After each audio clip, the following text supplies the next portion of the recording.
దావీదు అనుకున్నాడు, నేను గొర్రెల కాపరినే అనుకున్నాడు.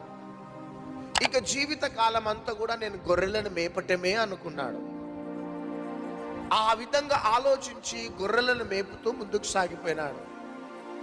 తండ్రి గొర్రెల కాపరి నా కుమారుడు అనే ఉద్దేశంతోనున్నాడు.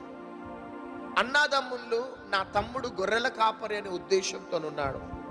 ఈవెన్ దావీదు కూడా నేను ఒక గొర్రెల కాపరిని అనే ఉద్దేశంతోనే ఉన్నాడు. కానీ జగత్ పునాది వేయబడక మునిపే, తల్లి గర్భంలో దావీదు రూపింపబడక మునిపే దేవుడు దావీదుని ఒక రాజుగా చేయాలని ఉద్దేశం కలిగి ఉన్నాడు. గొర్రెల కాపరి కాదు దావీదు, ఒక దినమున ఇశ్రాయేలులకి రాజు అయిపోవాలా. అది ఎప్పుడు నిర్ణయించిండు దేవుడు అంటే, జగత్ పునాది వేయబడక మునిపే, నీవు తల్లి గర్భంలో రూపింపబడక మునిపే, నీకు రూపు లేనప్పుడే దేవుడు ఒక ఉద్దేశం కలిగి ఉన్నాడు. దావీదు పట్ల దేవునికి ఉన్న ఉద్దేశం ఏంటంటే, ఒక దినమున తాను ఒక రాజు కావాలని. హల్లెలూయా. యోసేపు జీవితంలో చూస్తే ఆయన కూడా గొర్రెల కాపరి.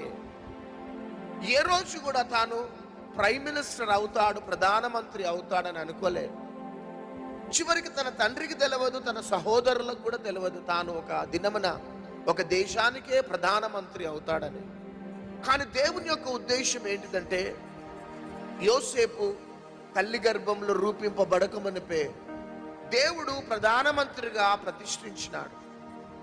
కాలము సంపూర్ణమైనప్పుడు అద్భుతమైన రీతిలో దేవుడు యోసేపును ప్రధానమంత్రిగా ఒక ఉన్నత స్థాయిలోకి తీసుకొని వెళ్ళినాడు.